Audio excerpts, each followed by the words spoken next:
Importante: o conteúdo apresentado é uma história fictícia e criada exclusivamente para o canal AnyReddit. Nenhum dos eventos narrados aconteceu na realidade. Criado apenas para entretenimento. Eu comprei minha casa sozinha, com anos de sacrifício e trabalho. Então, minha mãe ligou com uma ótima notícia. Meu irmão recém-casado ia ficar com o meu quarto principal, na minha casa, sem me perguntar. O que aconteceu depois mudou muito mais do que um quarto. Mudou a minha família inteira. Minha mãe invadiu minha casa com a chave reserva e começou a medir os quartos para realocar meus móveis. O que aconteceu depois mudou nossa família inteira. Eu tinha 27 anos quando assinei os papéis da minha casa. Lembro exatamente como me senti naquele momento. Uma mistura estranha de alívio, orgulho e um cansaço bom. O tipo que só vem quando você sabe que cada gota de suor valeu a pena. 6 anos economizando, abrindo mão de viagens, de roupas novas, de jantares que não caberiam no orçamento. 6 anos dizendo não para mim mesma, enquanto dizia sim para o futuro. A casa não é grande. 3 quartos. Uma sala com bastante luz natural. Uma cozinha que eu reformei aos poucos, com o que sobrava de cada mês.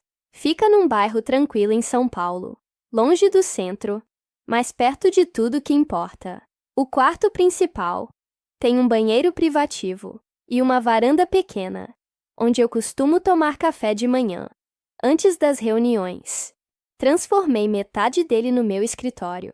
Uma mesa ampla, 2 monitores, cadeira ergonômica, a luminária que custou mais do que eu gostaria de admitir, mas que salvou minha cervical. Trabalho como analista de sistemas há 5 anos.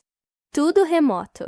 E aquele espaço é onde acontece a minha vida profissional, onde eu pago minhas contas, onde eu construí a minha independência do zero. É meu santuário. Era. Meu irmão mais novo, o Gabriel, tem 22 anos e casou no mês passado com a Letícia, também 22. Eu fui a madrinha, chorei na cerimônia, fiz o discurso, dancei até meia-noite. Eles são bonitos juntos, desse jeito inocente, de quem ainda acredita que o amor resolve tudo. Estavam morando num kitnet no centro, desde que a Letícia começou a faculdade de fisioterapia, e o contrato de aluguel deles venceria no final do mês. Foi numa tarde de terça-feira que minha mãe me ligou com o que ela chamou de uma ótima notícia. Minha mãe se chama Vera, tem 51 anos, cabelo sempre bem arrumado, uma voz firme que ela herdou da minha avó e que usa com a mesma precisão que um bisturi. Ela não pede. Ela informa. Sempre foi assim. Mas eu demorei muito tempo para nomear esse padrão. Porque quando você cresce dentro de uma dinâmica, ela parece normal. É o chão, não o problema. Mariana, ela disse, com aquele tom de quem está apresentando uma solução elegante para um problema que eu nem sabia que tinha. O Gabriel e a Letícia vão ficar na sua casa por um tempo, enquanto juntam dinheiro para comprar o apartamento deles. Já conversei com tudo. É a decisão mais sensata. Fiz uma pausa. Você conversou com tudo. Já pensei em cada detalhe. Eles ficam no quarto principal, porque casal precisa de espaço e privacidade. Você vai para o quartinho dos fundos. E o terceiro quarto pode ser o escritório deles. A Letícia precisa estudar também. Eu ria de verdade, achando que era uma brincadeira. Mãe, Mariana, não começa. Mãe, o quarto principal é meu escritório. É onde eu trabalho. 8, 10 horas por dia. Você trabalha no computador. Qualquer mesa serve. Coloca na sala. Minha configuração não cabe na sala. Tenho 2 monitores. Mesa de pé. Equipamento de áudio para reunião. O roteador fica. Mariana. A voz dela ficou mais densa. Seu irmão acabou de casar. Eles precisam de um espaço digno. Você mora sozinha, não precisa de tudo isso. Eu moro sozinha porque eu comprei a casa com o meu dinheiro. Eu disse, tentando manter a voz calma. Eu pago a hipoteca. Eu pago o IPTU. E a família não significa nada para você? Ela cortou. Seu pai sempre colocou a família em primeiro lugar. Ele nunca teria deixado seu irmão na rua, enquanto vivia num palácio. Meu pai morreu quando eu tinha 16 anos. O Gabriel tinha 11. E esse nome, invocado assim, naquele contexto, caiu no meu estômago como pedra. Meu pai se chamava Roberto. Era engenheiro civil, quieto, metódico, o tipo de homem que consertava as coisas da casa, num sábado de manhã, enquanto ouvia rádio, e não reclamava de nada. Me ensinou a montar móvel, a trocar torneira, a ler contrato antes de assinar. Me disse uma vez, quando eu tinha uns 14 anos, Mariana, o mundo não vai te dar nada de graça, mas o que você construir com as suas mãos, ninguém tira. Ele não diria que eu deveria abrir mão da minha casa para acomodar o conforto do meu irmão adulto e casado. Eu sabia disso com uma certeza que doía, mas minha mãe tinha o talento cruel de transformar a memória dele numa arma apontada para mim. Tentei retomar a conversa. Mãe, eu não me nego a ajudar o Gabriel, mas existem condições básicas. O quarto dele não pode ser o meu escritório. É onde eu trabalho e... Você pode trabalhar em qualquer lugar, Mariana. Você é jovem. Se adapta. A Letícia está grávida. Silêncio. O quê? 3 meses. Ainda não estavam contando para ninguém. Mas você precisa entender, porque isso é urgente. Eles precisam de estabilidade. Você tem condições de dar isso para eles agora. Mais tarde, quando você tiver marido, filho, vai entender como é importante. Esse detalhe, quando você tiver marido, ficou no ar entre nós, como fumaça. Minha mãe nunca aprovou muito minha vida. Achava que eu trabalhava demais. Me dedicava de menos ao que ela chamava de o que realmente importa. O fato de eu ter uma carreira sólida, uma casa própria, estabilidade financeira, era reconhecido da boca para fora e ignorado na prática. Eu disse que precisava pensar. Ela disse que não havia o que pensar. Encerramos a ligação. Naquela mesma noite, o Gabriel me mandou mensagem. Mari, preciso falar com você. A mãe tá exagerando nas coisas. Eu sei. Posso te ligar? Atendi. Ele estava em voz baixa, como se não quisesse ser ouvido. Eu não pedi isso, ele disse logo. A Letícia ficou envergonhada quando a mãe contou. A gente estava até olhando outro apartamento para alugar. Mas aí, a mãe foi lá e ficou dizendo que seria um desperdício absurdo pagar aluguel quando você tem espaço sobrando. Eu não tenho espaço sobrando, Gabriel. O quarto que ela quer te dar é meu escritório. Eu sei, ele disse. Eu falei isso para ela. Ela disse que você podia trabalhar na sala. Pausa. Mari, eu juro que a gente fica bem no quarto menor. A gente não precisa do principal. Eu só não sabia como falar isso, sem parecer que tô descartando o que ela organizou. Porque ela tá tão animada com a ideia que... Você não precisa proteger os sentimentos dela em cima dos meus. Silêncio. Você tem razão. Desculpa. Ficamos um tempão no telefone. O Gabriel me contou que a Letícia estava animada com a gravidez, mais ansiosa com tudo o mais. A faculdade, o dinheiro, a sogra tomando decisões por eles. Ele me contou que minha mãe tinha avisado que viria no final de semana com ele e a Letícia, para ajudar a reorganizar os quartos. Como se o assunto já estivesse resolvido. Ela falou também. O Gabriel disse, hesitante, que o Sérgio concorda com tudo. Sérgio é o marido da minha mãe. Eles casaram 3 anos atrás. Ele tem 53 anos. Dono de uma pequena transportadora. Reservado. Educado. Nunca tentou ocupar nenhum espaço que não era dele, o que eu sempre respeitei.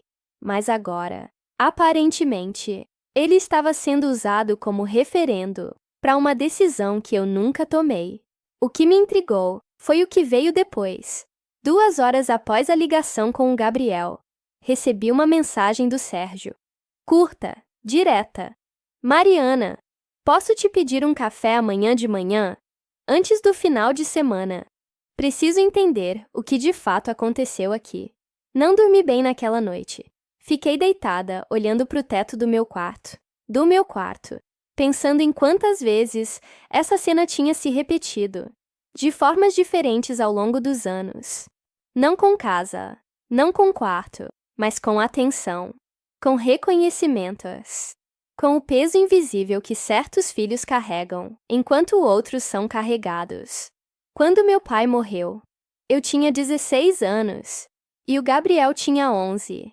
Minha mãe desmoronou de um jeito silencioso, daquele tipo que não aparece, mas atravessa tudo. Ela continuou funcionando, foi trabalhar, pagou as contas, colocou comida na mesa, mas emocionalmente, ela foi embora por um tempo. E eu, que era a mais velha, assumi sem que ninguém pedisse, e sem que eu percebesse que estava fazendo isso. Fazia o almoço do Gabriel quando ela saía cedo. Ajudava nas tarefas de escola. Ia às reuniões de pais, quando ela não podia. Lembro de uma vez ter ido à festa junina da escola dele de uniforme, porque eu vim direto do meu estágio e não tive tempo de trocar. Tinha 17 anos, sentada numa cadeira de plástico, ao lado de pais adultos, torcendo para o meu irmão na gincana. Achei que estava sendo uma boa irmã. Só fui entender, muito tempo depois, que minha mãe leu aquilo como uma prova de que eu não precisava de tanto, que eu era forte, autossuficiente, que me virava, e que o Gabriel, mais novo, mais sensível à perda, mais carente de atenção, precisava mais. O problema é que esse mais nunca teve data de validade. Quando passei no vestibular para a ciência da computação, minha mãe disse que era ótimo e perguntou se eu tinha visto que o Gabriel tinha sido convocado para o time de futsal da escola. Quando ganhei minha primeira promoção, ela me parabenizou e, na mesma respiração, perguntou se eu podia ajudar a pagar o cursinho do Gabriel, porque ele estava com dificuldade em matemática.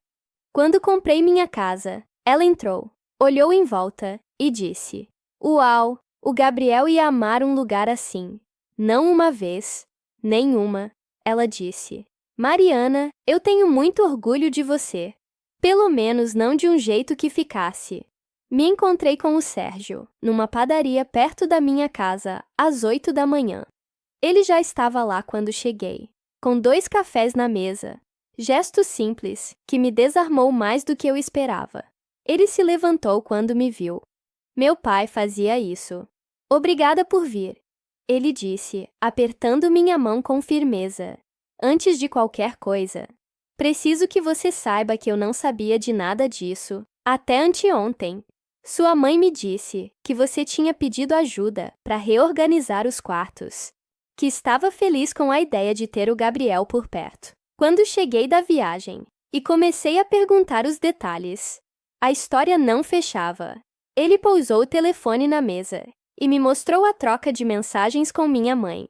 No relato dela, eu tinha ligado para ela, animada, dizendo que queria ajudar o Gabriel, que estava disposta a abrir mão do meu quarto, porque a família vem primeiro, e que só precisava de ajuda para mover os móveis. Eu nunca disse nenhuma dessas coisas. "Eu conheço você há 3 anos. O Sérgio continuou. "E nunca te vi se comportar de forma leviana com o que é seu. Então eu precisava ouvir a sua versão. Contei tudo. A ligação surpresa. As demandas apresentadas como fatos consumados. O argumento do meu pai sendo usado contra mim. A visita programada para o final de semana, sem a minha permissão. O Sérgio ouviu tudo sem me interromper. Quando terminei, ficou quieto por um momento. Sua mãe ama o Gabriel, de um jeito que às vezes cega ela, ele disse com cuidado. Eu percebi isso cedo, no nosso relacionamento, mas achei que não era meu lugar interferir. Hoje entendo que ficar quieto foi um erro. Ele me contou que tinha conversado com o Gabriel separadamente, na noite anterior, que o Gabriel estava constrangido com toda a situação, que a Letícia queria alugar outro lugar e tinha sido convencida do contrário pela minha mãe, e que o Gabriel em nenhum momento tinha pedido o quarto principal. Ele me disse: "O Sérgio falou que você é a única pessoa da família que sempre o tratou como um igual, que quando a sua mãe resolve os problemas dele, antes que ele possa tentar, ele se sente diminuído, não ajudado, mas que nunca soube como dizer isso para ela sem magoá-la." Isso me pegou de surpresa. Nunca tinha pensado que o Gabriel via dessa forma. O Sérgio pediu mais café e continuou: "Eu cresci com uma mãe que favorecia meu irmão mais velho, de um jeito que me machucou por anos. Jurei que se um dia eu fosse padrasto, trataria todos os filhos com o mesmo respeito." Ele pausou. "Não cumpri essa promessa com você." Fiquei olhando enquanto sua mãe apagava suas conquistas. E eu não disse nada. Isso termina agora. Ele tinha um plano. No final de semana, iríamos à minha casa juntos.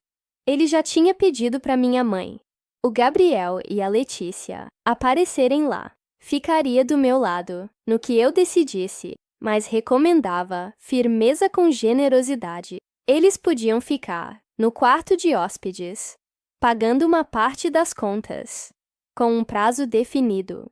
"Sua mãe vai chorar", ele avisou. "Vai invocar o seu pai. Não entre no jogo emocional. Diga o que você aceita e não mova." Eu concordei, mas confesso que saí daquela padaria com um nó no estômago, que não era medo, era a estranha sensação de alguém ter ficado do meu lado sem que eu tivesse que pedir. O sábado chegou com um céu encoberto, que combinava com o meu humor. Quando o Sérgio e eu chegamos à minha casa, minha mãe já estava lá. Ela tinha a chave, uma concessão que eu tinha feito anos atrás, e que estava claramente na hora de rever. E estava na minha cozinha, reorganizando o armário, com a determinação de quem está reformando um imóvel que lhe pertence. "Ah, ótimo! Vocês chegaram." Ela se virou com um sorriso. "Mariana, eu estava pensando, se a gente tirar aquela estante do corredor, dá mais espaço pra..." "Vera." A voz do Sérgio foi calma, mas tinha um peso que fez ela parar. "Sala. Todos." O Gabriel e a Letícia chegaram minutos depois. A Letícia estava visivelmente desconfortável, segurando a bolsa com as duas mãos, como se precisasse de âncora. O Gabriel me olhou com um jeito de pedir desculpa, antes mesmo de falar qualquer coisa. Sentamos na sala. O Sérgio me deu um aceno sutil. Respirei fundo. "Gabriel, Letícia, vocês são bem-vindos aqui." Comecei. "Podem ficar por até 4 meses enquanto organizam a vida de vocês. O quarto disponível é o de hóspedes.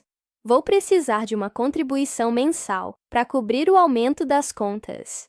Ainda não tenho o número exato, mas calculo uns 300, R$ 400. O quarto principal e meu escritório ficam como estão. Essa é minha proposta." Minha mãe abriu a boca imediatamente. R$ 300? Você vai cobrar aluguel do seu próprio irmão? E o quarto dos fundos é minúsculo. Mariana, eles são um casal, vão ter um bebê. Eles precisam. Vera. O Sérgio falou o nome dela de um jeito que não era grosseiro, mas era definitivo. Mariana é a dona desta casa. Ela está sendo generosa. Mais do que generosa. Essa conversa está encerrada. Minha mãe o encarou. Você está tomando o partido dela. Estou tomando o partido do que é justo. Ele não desviou o olhar. E você sabe que é justo, Vera. No fundo, você sabe. O Gabriel se mexeu na cadeira. Mãe, para. Por favor. A voz dele era firme de um jeito que eu não estava acostumada a ouvir nele. O quarto de hóspedes é ótimo. A gente fica feliz no quarto de hóspedes. A Mari tá abrindo a casa dela pra gente, e a gente devia estar agradecendo, não negociando. A Letícia assentiu sem falar nada, mas me olhou com um alívio tão visível que me apertou o peito. Minha mãe ficou imóvel por um momento. Depois, pegou a bolsa, se levantou e saiu sem dizer mais nada. A porta não bateu, o que foi quase mais difícil de suportar do que se tivesse batido. O Gabriel e a Letícia ficaram. Se desculparam. Agradeceram. A Letícia disse, com a voz um pouco embargada, que estava envergonhada com toda a situação, desde o começo, que nunca quis causar confusão, que se eu em algum momento quisesse que eles fossem embora, era só falar. Não quero que vocês vão embora, eu disse, e era verdade. Só quero que a minha casa continue sendo minha. O Sérgio ficou por mais um tempo, depois que eles saíram. Você foi bem, ele disse. Ela vai ficar com raiva de mim. Provavelmente. Ele não me enrolou. Mas raiva passa. Padrões que a gente não enfrenta, esses ficam. Quando ele foi embora, fui pro meu quarto, sentei na minha cadeira de trabalho, olhei para os 2 monitores apagados e fiquei assim por uns minutos, sem fazer nada. Meu quarto continuava sendo meu, mas alguma coisa tinha mudado. E eu ainda estava tentando entender o tamanho disso. Nos dias que se seguiram, minha mãe ficou em silêncio, sem ligar, sem mensagem, sem o check-in de domingo que ela sempre fazia. A ausência dela tinha um barulho próprio. Era ensurdecedora, de um jeito que eu não esperava sentir tão fundo. Não era arrependimento. Era saudade de uma versão dela que talvez nunca tivesse existido. Do jeito que eu imaginei. O Gabriel e a Letícia se mudaram na semana seguinte. Eles chegaram com 3 malas e uma planta, que a Letícia colocou no parapeito da janela do quarto de hóspedes, com um cuidado que me enterneceu. Eram organizados, discretos. Compraram mantimentos na primeira semana, sem que eu pedisse. A Letícia estudava com fone de ouvido na mesa da copa. O Gabriel saía cedo para trabalhar e voltava quieto. Era mais fácil do que eu esperava. O que era difícil era o silêncio da minha mãe e a pergunta que eu não conseguia parar de me fazer. O que exatamente eu estava esperando que ela fosse enxergar? Foi numa quarta-feira à noite, quase 3 semanas depois da cena na sala, que o Gabriel bateu na porta do meu quarto.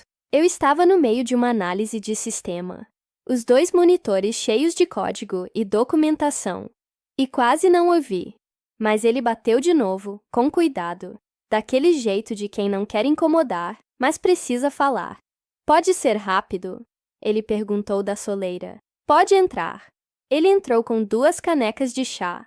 Me ofereceu uma sem perguntar se eu queria, e se sentou na beirada da cama, com o jeito de alguém que está escolhendo as palavras a tempo. Reconheci aquela postura. Era a mesma que eu tinha quando precisava dizer alguma coisa difícil.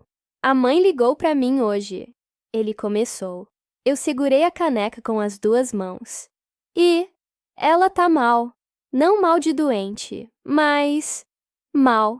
Disse que se sente excluída, que você e o Sérgio se juntaram contra ela. Ele olhou para o chão. Eu não concordei com ela, só para deixar claro. Mas achei que você devia saber. Obrigada por me contar. Ficou um silêncio entre nós, que não era desconfortável. Lá fora, a chuva tinha começado sem aviso, daquele jeito paulistano de aparecer do nada e tomar conta de tudo. Mari, ele disse depois de um tempo, eu quero te perguntar uma coisa, e você pode falar que não quer responder que eu entendo. Pergunta. Como era para você? Depois que o pai morreu, ele levantou os olhos para mim. Eu era criança. Eu lembro de pouca coisa, mas você tinha 16. E a mãe? A mãe sumiu um pouco, né? Mesmo estando lá. Não esperava essa pergunta. Fiquei olhando para ele por um segundo. Esse meu irmão de 22 anos, com olheira de trabalho novo e expressão de quem está tentando, de verdade, entender alguma coisa. Era pesado. Eu disse com cuidado. Mas eu não sabia que era pesado na época. Achei que era normal. Que era o que se fazia. Você me buscava na escola. Às vezes. Você me ajudava na lição. Quando dava. Você foi à minha festa junina de uniforme do estágio. Ele disse isso, olhando direto para mim. Eu lembro disso. Eu tinha 12 anos, e na época não entendi direito, mas eu lembro de te ver sentada lá e pensar que você parecia cansada. A memória me pegou de surpresa. Você lembra disso? Lembro. Ele mexeu na caneca. Eu acho que a mãe interpretou tudo errado. Ela viu que você se virava e concluiu que você não precisava. Mas se virar e não precisar são coisas diferentes. Eu não respondi. Tinha um nó na garganta que eu não queria deixar virar. Coisa maior do que era. Eu deixei ela fazer isso. Ele continuou. Por anos. Porque era fácil. Porque me protegia. Porque eu não queria confusão. E ao mesmo tempo, ficava te olhando construir tudo sozinha. E achando que era só porque você era mais competente do que eu. Mas não era só isso, era? Gabriel. Não era só isso, Mari. Não, eu admiti. Não era só isso. Ele assentiu lentamente, como se estivesse confirmando algo que já sabia, mas precisava ouvir em voz alta. Eu tô tentando mudar isso.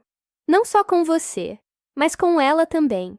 A Letícia me ajuda a enxergar quando eu tô sendo passivo. Ela não tem papas na língua. Ele deu um sorriso pequeno. Ela disse que a minha mãe tem um coração enorme e um ponto cego, do tamanho de um continente. Eu ri. Não consegui evitar. Ela não tá errada. Ela raramente tá. Ele se levantou, pegou a caneca vazia. Eu não vim aqui para defender a mãe. Vim porque acho que você devia saber que ela tá sofrendo, mas também porque queria te dizer que eu tô do seu lado. Devia ter dito isso muito antes. Depois que ele saiu, fiquei olhando para a tela apagada do monitor por um tempo. Pensei no meu pai, no que ele teria achado de tudo aquilo. Não a versão que minha mãe invocava nas discussões. O pai mártir. O pai que abria mão de tudo. O pai real. Aquele que me ensinou a ler contrato. Que me disse que o que eu construísse, com as minhas mãos, ninguém tirava. Acho que ele teria ficado quieto por um momento, igual ao Sérgio, e depois teria dito alguma coisa simples e direta, que cortaria o nó. O Sérgio me convidou para almoçar no domingo seguinte. Só nós dois. Minha mãe não foi mencionada no convite, o que era em si uma mensagem. Fui ao restaurante que ele escolheu. Um lugar simples, perto do escritório dele, sem frescura, com aquelas mesas de toalha quadriculada que parecem existir fora do tempo. Ele já estava lá. Se levantou quando me viu. Pedimos comida. Conversamos sobre trabalho, sobre a gravidez da Letícia, sobre um projeto de marcenaria que ele estava tocando no fim de semana. Só depois que o prato chegou, ele entrou no assunto de verdade. Sua mãe começou a ver uma psicóloga. Ele disse, sem preâmbulo. Semana passada. Ela não sabe que eu te contei, mas acho que você devia saber. Eu pausei com o garfo no ar. Foi ideia sua. Foi ideia dela. Ele cortou um pedaço de carne com cuidado. Eu acho que o que aconteceu na sua casa assustou ela de um jeito que palavras não tinham conseguido. Ver o Gabriel pedindo para ela parar. Ver você firme. Ver que eu não estava do lado dela. Ele fez uma pausa. Eu nunca tinha feito isso antes. Nunca tinha discordado dela, em público, na frente dos filhos. Ela não esperava. Como ela tá reagindo? Difícil de dizer. Ela é orgulhosa. Você sabe. Ele levantou os olhos para mim. Mas ela ficou olhando um álbum de fotos outro dia. Fotos antigas. De quando vocês eram crianças. Ficou um tempão ali, quieta. Quando eu perguntei o que era, ela disse que estava tentando lembrar quando tinha começado a errar. Esse detalhe me pegou de um jeito que eu não esperava. Fiquei olhando para o prato por um segundo. Sérgio, eu disse devagar. Você sabia que depois que meu pai morreu. Ela fez terapia. Ela me contou, sim. Ela me contou que o terapeuta disse para ela prestar atenção especial no Gabriel, porque ele era mais novo e podia sofrer mais com a perda. Eu escolhi as palavras com cuidado. Eu entendo isso. Faz sentido clinicamente. Mas acho que ela pegou esse conselho e não soube onde colocar o limite. E eu fui ficando do lado de fora, sem perceber, até virar o lugar fixo onde eu estava. O Sérgio ficou me ouvindo com aquela atenção dele, o tipo que não interrompe e não completa sua frase. Eu me pergunto. Continuei. Se ela sabe o quanto me pesou, não só a perda do meu pai, mas assumir coisas que não eram minhas para assumir. E depois, ser tratada, como se eu fosse a filha que não precisava de nada. Enquanto Gabriel era o que precisava de tudo. Eu acho que ela não sabia, ele disse, e acho que ela está começando a saber agora. Ele colocou os talheres na mesa. Mariana, eu preciso te dizer uma coisa que devia ter dito antes. Eu te observei nesses 3 anos, de longe, porque você claramente não precisava de mais um adulto tentando te orientar. Mas o que eu vi foi uma mulher que construiu uma vida sólida, sem nenhuma rede de apoio real, porque a rede que deveria existir estava toda dobrada em volta do seu irmão. Isso não é caráter. Isso é sobrevivência. E é justo que você esteja cansada.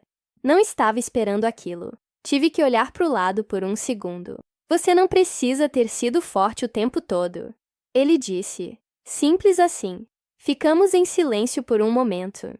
A frase pousou na mesa entre nós, como algo que precisava de espaço. Meu pai dizia que o que a gente constrói com as próprias mãos, ninguém tira. Eu disse por fim. Era um homem sábio. Era. Fiz uma pausa. Mas acho que ele também diria que construir sozinha o tempo todo não é virtude, é falta de opção disfarçada, de força. O Sérgio me olhou por um momento. Ele estaria orgulhoso de você. Não pela casa, não pela carreira, pela forma como você se posicionou, sem destruir ninguém no caminho. Isso é mais difícil do que parece. Voltei para casa naquela tarde, com uma leveza estranha, daquele tipo que não é alegria exatamente, mas é o alívio de ter sido vista por alguém, sem precisar explicar tudo do zero. Foi o Gabriel quem me contou, uma semana depois, sobre a conversa que ele tinha tido com minha mãe. Era um sábado de manhã. A Letícia tinha saído cedo para uma aula prática. E ele me encontrou na cozinha, fazendo omelete com aquela minha concentração de quem está cozinhando e resolvendo o problema ao mesmo tempo. Posso te ajudar? Ele ofereceu. Pode cortar o tomate. A gente ficou um tempo assim, lado a lado na cozinha, sem falar muito. Era confortável de um jeito que eu não esperava que morar com o meu irmão fosse ser. Eu liguei para a mãe ontem. Ele disse enquanto cortava. A gente ficou 2 horas no telefone. Eu mexi o ovo sem responder, esperando. Eu disse coisas que eu nunca tinha dito. Ele falou devagar, escolhendo. Que eu me sentia sufocado quando ela resolvia meus problemas, antes de eu tentar. Que eu ficava envergonhado quando ela entrava em situações que não eram dela, como essa aqui. Que eu precisava que ela confiasse em mim. Ele parou de cortar. Ela chorou muito. Como foi? Horrível e necessário ao mesmo tempo. Ele colocou o tomate na frigideira. Ela disse uma coisa que ficou comigo. Disse que depois que o pai morreu, ela ficou com tanto medo de me perder também, de alguma forma, que foi colocando camadas de proteção, que com o tempo viraram prisão. Ele olhou para mim. E que com você foi diferente. Ela disse que você era tão parecida com o pai que ela esqueceu que você também era uma criança que estava sofrendo. O omelete estava pronto, mas nenhum de nós se mexeu por um segundo. Ela disse que vai te ligar. Ele continuou. Quando estiver pronta. Disse que precisa de um tempo para entender o que quer dizer, antes de abrir a boca. Tudo bem, eu disse. E era verdade. Comemos em silêncio por um tempo. Lá fora, o sol tinha decidido aparecer, depois de dias encobertos. Entrando pela janela da cozinha, daquele jeito que esquenta o rosto, se você ficar parado no lugar certo. Mari, o Gabriel disse de repente, você acha que a gente teria sido mais próximos se as coisas tivessem sido diferentes? A pergunta me pegou desarmada. Pensei com cuidado antes de responder. Acho que a gente é próximo agora. Talvez isso seja o suficiente. Ele assentiu, olhando para o prato. Acho que sim. Depois do café, ele foi lavar a louça, sem que eu pedisse, e eu fui para o meu quarto. Me sentei na cadeira de trabalho e fiquei olhando pela janela, por um tempo, antes de começar o dia. Minha mãe ia ligar quando estivesse pronta. Eu ia atender quando estivesse pronta também. Enquanto isso, minha casa continuava sendo minha.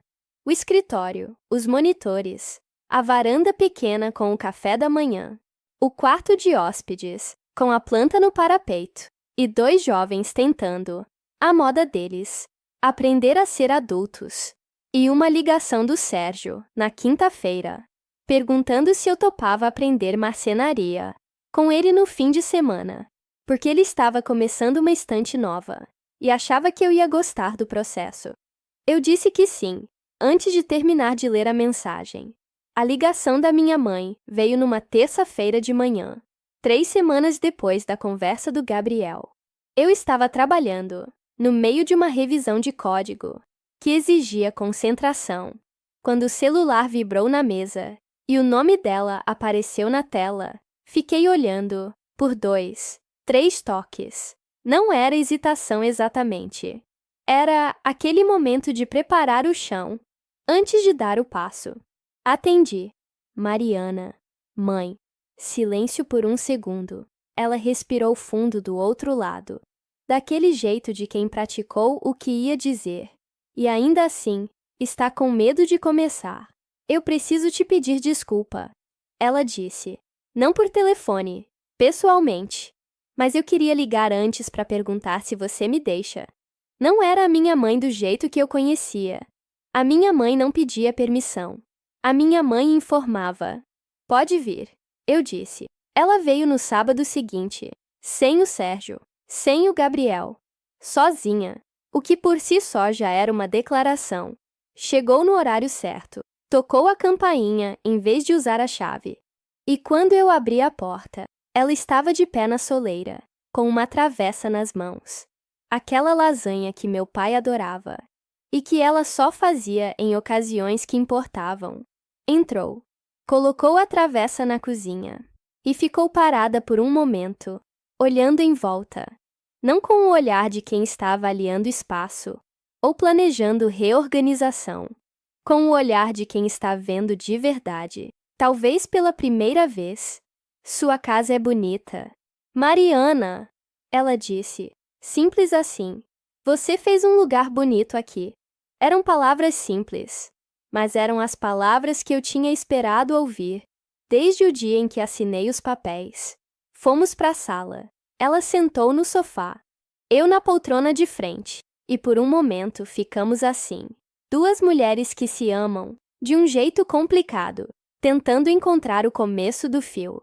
Eu fui à terapia 3 vezes já. Ela começou.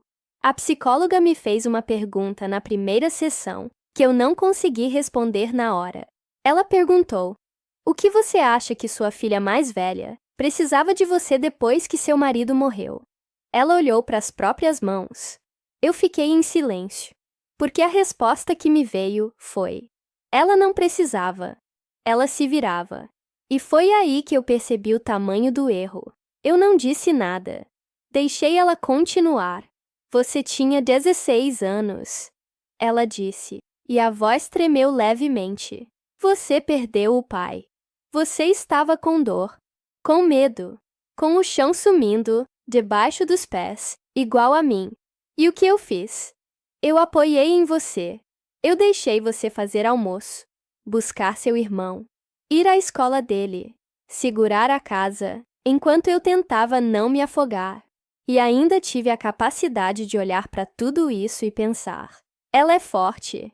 Ela consegue, como se força fosse o mesmo que não precisar de ajuda. Ela respirou. Eu errei feio com você, Mariana. Não uma vez. Por anos. Tinha um nó na minha garganta que eu decidi não tentar desfazer. E depois, ela continuou. Em vez de reconhecer o que você tinha carregado, eu continuei te tratando como se você fosse a filha que não precisava de nada, enquanto Gabriel precisava de tudo. Suas conquistas viravam ponte para falar dele. Sua casa virou argumento para acomodar ele. Eu usei o nome do seu pai. A voz quebrou de verdade aqui. Contra você. Contra a filha, que é mais parecida com ele do que qualquer outra pessoa que eu conheço. Isso eu não me perdoo fácil. Mãe, deixa eu terminar. Ela se recompôs com aquele jeito dela, firme mesmo quando está partindo. Eu não vim aqui para me justificar. A terapeuta me pediu para não fazer isso, para não transformar meu pedido de desculpa em explicação longa, que no fundo é sobre mim. Então, só vou dizer o que precisa ser dito. Ela me olhou direto. Eu errei com você, de um jeito que não tem conserto retroativo. Não dá para voltar e estar na sua formatura do jeito que devia. Não dá para voltar e comemorar sua promoção sem desviar o assunto. Não dá para voltar e entrar nessa casa pela primeira vez e dizer o que deveria ter dito. O que eu posso fazer é mudar daqui para frente, e eu quero mudar. Não para você me perdoar agora, não para tudo ficar bem rápido, mas porque eu me olhei no espelho essa semana e não gostei da mãe que vi. Ficou em silêncio por um momento. Você consegue me dar uma chance? Eu fiquei olhando para ela. Essa mulher de 51 anos, com cabelo arrumado e olhos vermelhos, que tentava, finalmente, ver o que tinha escolhido não ver por tanto tempo. Pensei no meu pai, não na versão que ela costumava invocar, no pai real, aquele que consertava a torneira no sábado e me ensinou que o que você constrói com as próprias mãos, ninguém tira. Ele também teria dito: eu sabia que guardar rancor é carregar peso que não é seu. Eu não vou fingir que está tudo bem. Eu disse com cuidado: não está. E vai levar tempo. Mas sim, você tem uma chance. Ela fechou os olhos por um segundo. Quando abriu, tinha uma expressão que eu raramente via nela. Alívio misturado com algo que parecia, pela primeira vez, humildade de verdade. Obrigada, ela disse baixinho. Aquecemos a lasanha e almoçamos juntas na minha cozinha. Conversamos sobre coisas pequenas. A gravidez da Letícia, um livro que ela estava lendo, uma goteira que tinha aparecido na casa dela. Normal, quase banal, mas tinha uma qualidade diferente no ar, como depois de uma tempestade, quando o céu finalmente para de ameaçar, e você pode respirar sem esperar o próximo trovão. Quando ela foi embora, na porta, ela me abraçou. Não o abraço protocolar de chegada e saída. Um abraço de verdade, demorado, daquele tipo que diz o que as palavras não deram conta. Fechei a porta e fiquei parada no corredor por um momento. Não estava curada. Ela não estava curada. Mas alguma coisa tinha se movido. E movimento, depois de tanto tempo parado, já era alguma coisa. 3 semanas depois daquele almoço, aconteceu o episódio que eu não estava esperando e que, olhando de trás, era inevitável. Minha tia Regina, irmã da minha mãe, ligou para mim numa tarde.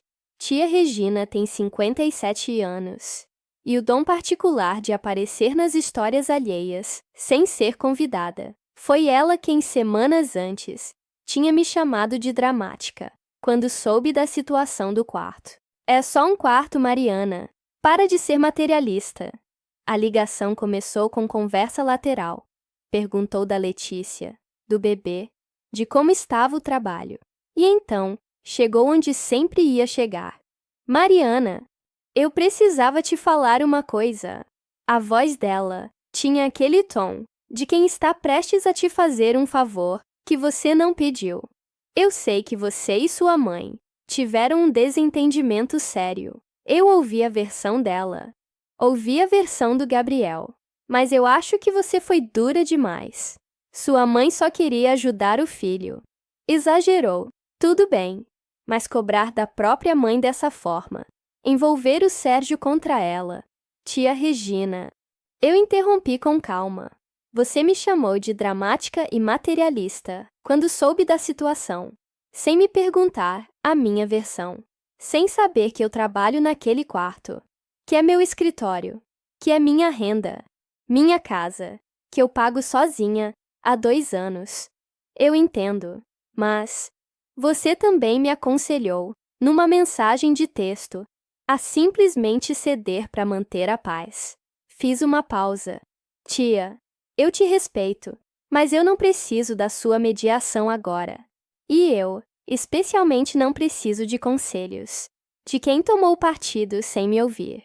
Minha mãe e eu já conversamos e estamos resolvendo isso entre nós. Não precisa de intermediário. Silêncio do outro lado.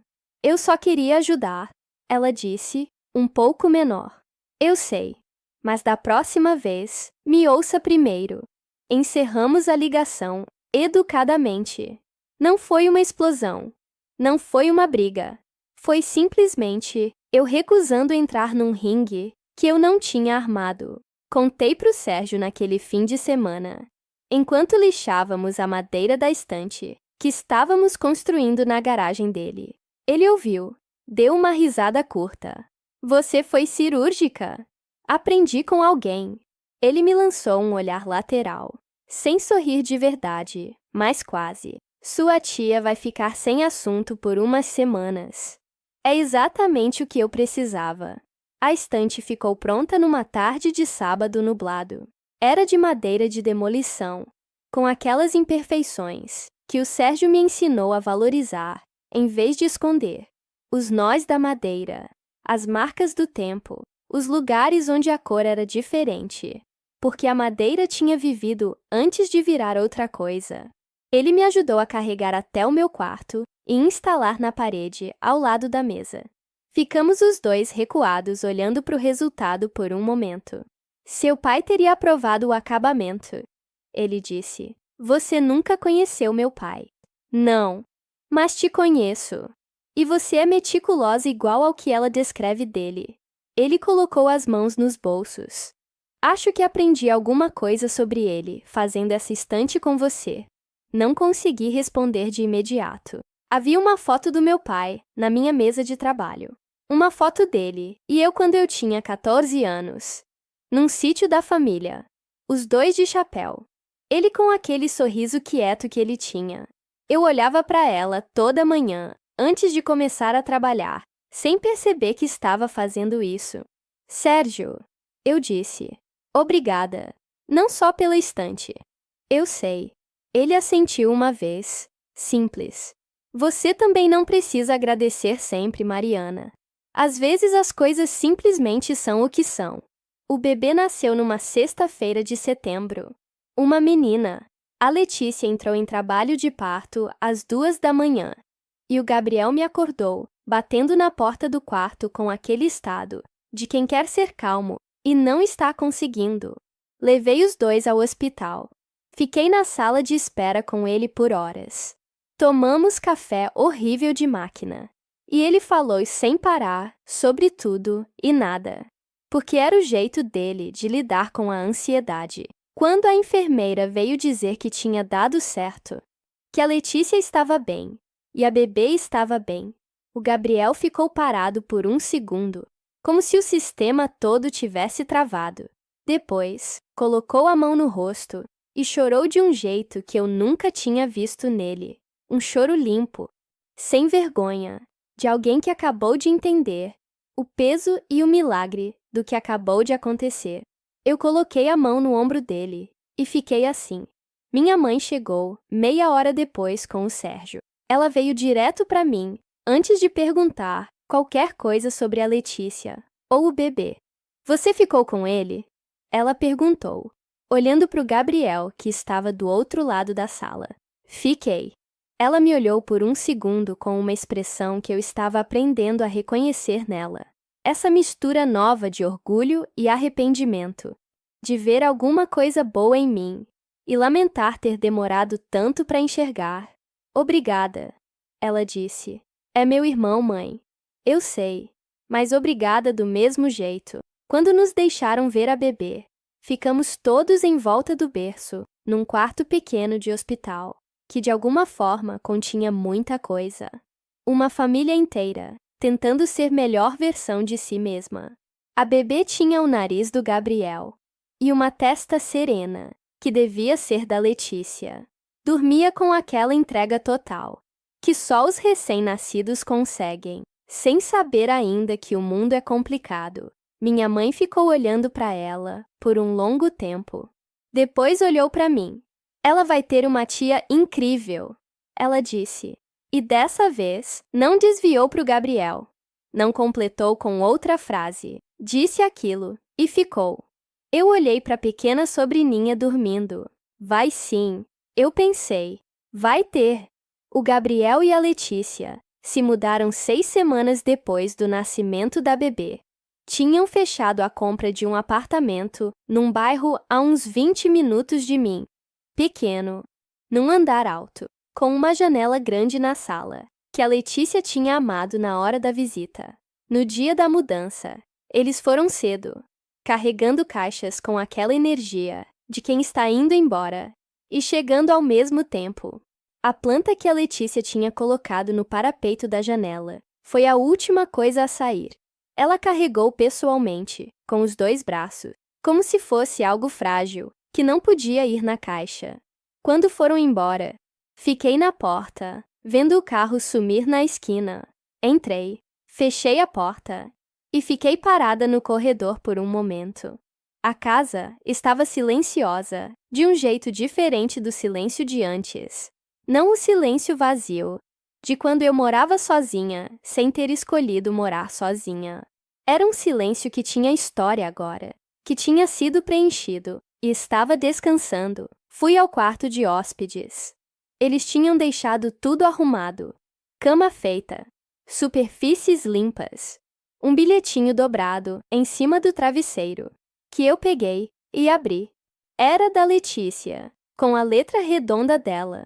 Mari, obrigada por ter aberto sua casa pra gente, mas principalmente por ter segurado o chão quando ninguém mais estava segurando. A Clara vai crescer, sabendo que tem uma tia que não cede quando não deve e que acolhe quando importa. Esse equilíbrio é raro. Cuida de você, Letícia. E Gabriel, que me pediu para escrever porque a letra dele é horrível. Dobrei o bilhete, guardei no bolso. Fui pro meu quarto, o quarto principal, o meu, o que sempre foi meu, e me sentei na cadeira de trabalho. A estante nova estava na parede com os livros já organizados. A foto do meu pai e eu no sítio estava na mesa, os 2 de chapéu. Olhei para ela por um momento.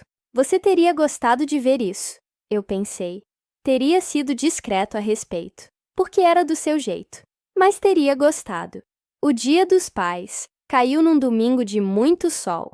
O Sérgio tinha sugerido pescar num reservatório que ele conhecia, a uns 50 quilômetros da cidade. Saímos cedo, com café em garrafa térmica, e aquele silêncio bom de manhã, cedo numa estrada, que ainda não encheu. Não sou boa em pescar. Nunca fui. Meu pai tentou me ensinar uma vez, quando eu tinha uns 12 anos. E eu tive paciência por 20 minutos, antes de perder o interesse completamente. Ele achou graça, e a gente ficou sentado, na beira do lago, sem pescar nada, conversando sobre tudo que uma menina de 12 anos e um pai conversam, quando o mundo parece grande e seguro, ao mesmo tempo. Contei isso pro Sérgio enquanto a gente jogava a linha na água. Ele riu. Então você nunca foi paciente com processo lento. Com processo lento, não. Com coisa que vale a pena, sim. Talvez pescar ensine isso. Ou talvez eu volte para casa, sem nenhum peixe, e com a mesma conclusão de quando tinha 12 anos. Ele riu de novo, mais aberto dessa vez. Ficamos um tempo em silêncio produtivo, daquele que não precisa ser preenchido. O sol esquentou devagar. Um pássaro que eu não soube identificar fez barulho por um tempo e depois parou. Posso te contar uma coisa? O Sérgio disse depois de um tempo. Pode. Quando me casei com sua mãe, eu estava com medo de vocês dois. Você e o Gabriel. Ele olhou para o horizonte. Não de vocês como pessoas. Do que vocês representavam. Entrar numa família que já tinha história, já tinha dor, já tinha um homem que eles amavam e que não estava mais lá. Eu sabia que não havia espaço para eu tentar ser o Roberto. Então decidi não tentar ser nada. Ficar na periferia, respeitoso e distante. E achei que isso era o suficiente. Não era. Não era. Ele balançou a cabeça. Distância não é respeito. É só distância. E enquanto eu ficava na periferia sendo cuidadoso, sua mãe estava no centro fazendo escolhas que te machucavam. E eu via, e não dizia nada. Isso não foi neutralidade. Foi omissão. Olhei para o reflexo da água por um momento. Você se redimiu. Eu disse. Estou tentando. Tem diferença. Tem. Mas o esforço conta. Ele assentiu, satisfeito com essa resposta de um jeito simples. Mais silêncio. Minha linha ficou parada na água, sem sinal de nada vivo do outro lado. Sérgio, eu disse, meu pai me ensinou uma coisa que eu nunca esqueci, que o que você constrói com as próprias mãos, ninguém tira. Fiz uma pausa, mas acho que ele não teve tempo de me ensinar a parte seguinte, que às vezes, o que você constrói precisa de mais de um par de mãos. E aceitar isso não é fraqueza. O Sérgio ficou quieto por um momento, olhando para o lago. Acho que ele estaria contente que você chegou a essa parte por conta própria. Ele disse por fim. Não respondi, mas senti alguma coisa se acomodar por dentro, daquele jeito que não tem nome, mas que você reconhece quando acontece, como quando uma peça encaixa depois de muito tempo no lugar errado. No final da manhã, voltamos para a cidade com um peixe que o Sérgio pegou. E eu não. O que eu declarei imediatamente injusto. E ele declarou imediatamente mérito. Almoçamos num bar, na beira da estrada, com aquelas mesas de plástico, e comida boa de verdade. Minha mãe mandou mensagem, perguntando como estava indo. E eu respondi, com uma foto do peixe que não era meu.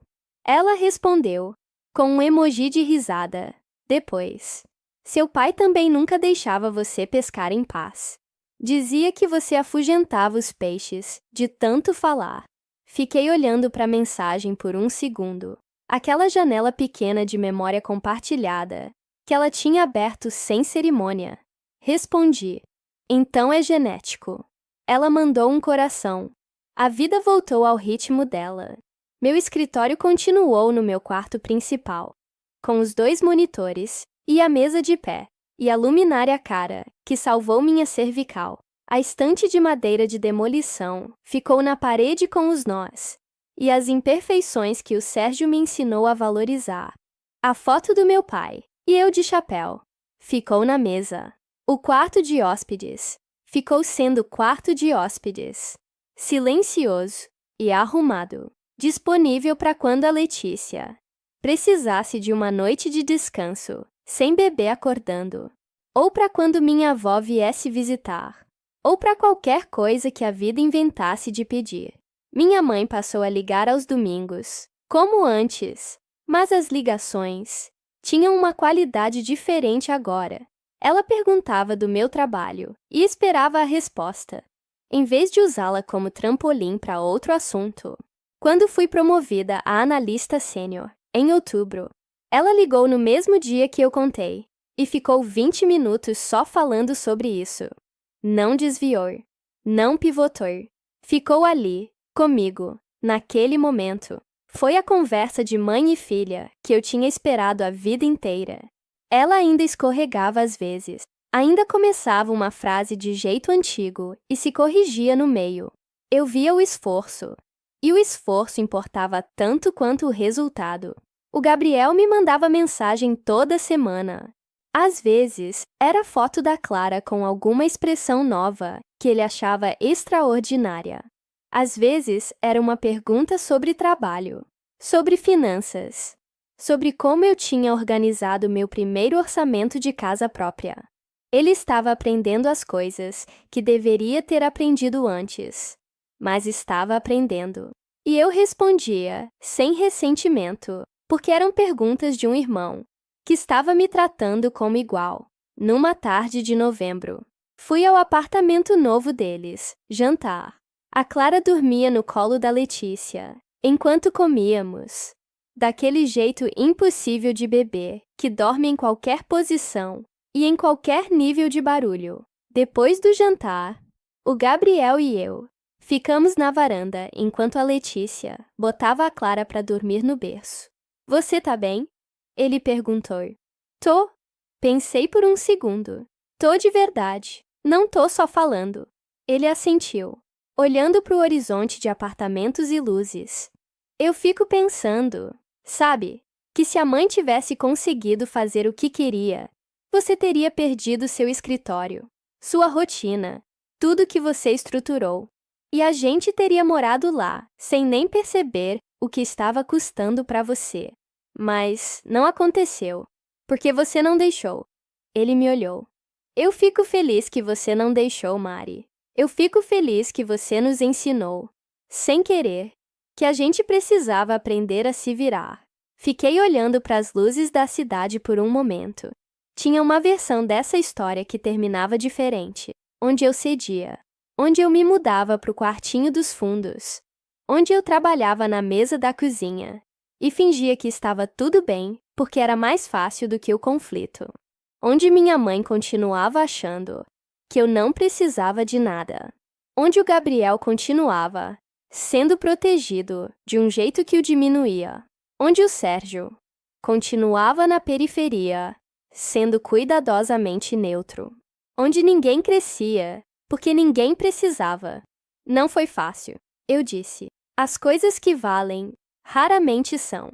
Reconheci a frase. Era do meu pai, mais ou menos. O Gabriel tinha 11 anos quando ele morreu, mas alguma coisa tinha ficado, atravessada por anos de memórias fragmentadas e histórias contadas. Talvez seja assim que as pessoas que a gente perde continuam, não em frases exatas, mas em padrões, em jeitos de ver, em coisas que os filhos dizem sem saber de onde vieram. Em dezembro, fiz uma confraternização pequena na minha casa. Não era grande coisa, só um jantar, a mesa da sala arrumada com as coisas que eu tinha, comida que eu passei a tarde fazendo, uma garrafa de vinho que o Sérgio trouxe e outra que o Gabriel trouxe, sem combinar com o Sérgio. Vieram minha mãe e o Sérgio, o Gabriel e a Letícia com a Clara, minha avó paterna, que tinha ouvido a história toda de longe e me mandado uma mensagem, semanas antes, dizendo: seu pai estaria orgulhoso, e eu também estou. E uma amiga minha, de trabalho, que sempre soube de tudo e tinha ficado do meu lado durante cada capítulo. Era uma mesa pequena, mas era a minha mesa, na minha casa, com as pessoas que tinham escolhido estar ali do jeito certo. No meio do jantar, minha avó bateu levemente no copo com a colher, daquele jeito formal e afetivo que ela tinha, e ficou de pé, com aquela postura que a tornava maior do que a altura dela. Eu sou velha o suficiente para saber que famílias não são o que nascem sendo, ela disse, olhando em volta da mesa. São o que escolhem se tornar. Os olhos pararam em mim por um momento. Minha neta construiu uma casa, e isso eu já sabia. O que eu entendi esse ano é que ela também construiu uma família melhor. E isso é muito mais difícil. Minha mãe estava olhando para o prato. Quando levantou os olhos, tinham lágrimas que ela não deixou cair. Segurou com aquela teimosia dela, que eu reconhecia porque era minha também. O Sérgio tocou a mão dela por baixo da mesa. Eu vi o gesto e fingi que não vi. A Clara acordou no meio do brinde e fez o barulho de quem tem uma opinião urgente sobre o assunto, o que quebrou a solenidade do momento de um jeito perfeito. O Gabriel pegou ela no colo, e ela ficou olhando em volta, com aqueles olhos grandes de bebê, que ainda estão descobrindo que o mundo existe. Olhei para ela por um momento. Ela ia crescer numa família que tinha tropeçado e tinha escolhido se levantar melhor. Ia ter uma mãe que sabia seus limites. Um pai que estava aprendendo a pedir ajuda quando precisava. Uma avó que estava aprendendo a olhar para todos os filhos com o mesmo olho. Um padrinho que eu não sabia ainda se seria presente, mas que já estava tentando.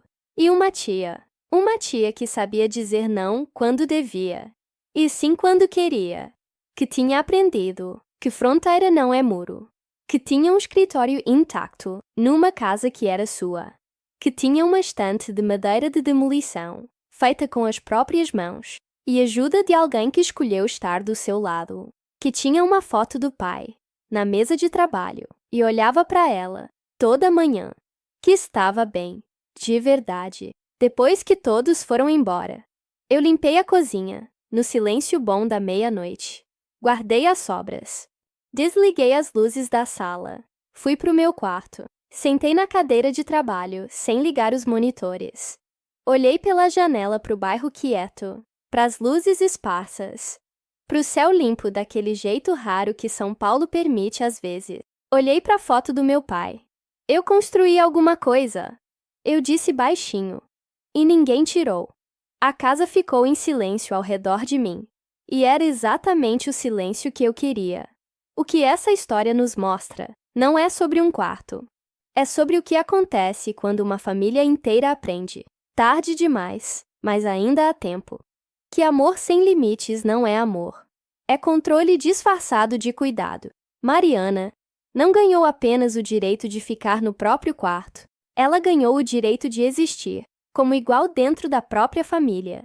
E às vezes, segurar o chão quando tudo pressiona você a ceder é o ato mais corajoso e mais generoso que você pode fazer, não só por você, mas por todos ao redor, que ainda não sabem que também precisam ser liberados.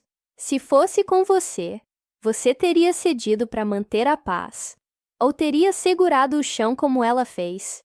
Comenta aqui embaixo e marca alguém que precisa ouvir que dizer não também é um ato de amor.